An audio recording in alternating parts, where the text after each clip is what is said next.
சுகமாக வாழ வேண்டும், இயற்கையின் துயரத்திற்கு ஆளாகாமல் வாழ வேண்டும் என சக வாழ்விடங்களை தேடி பறவை இனங்கள் பறந்து போகவில்லையா? நமது புனிதமான அறிவு பாதையை விட விலங்கினங்களின் அறிவும் ஆற்றலும் போற்றுதலுக்குரியவை. உலகம் தோன்றிய நாள் முதலாய் உலகமெங்கிலும் இயற்கையின் நீதி ஒன்றே.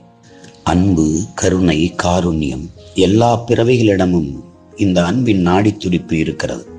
மனிதனைத் தவிர எல்லா உயிரினங்களும் பருவகாலங்களுக்காக உடம்பிலே ரோமம், கூடு, பட்டை, தோல் முதலிய பாதுகாப்புகளை பெற்றிருக்கின்றன.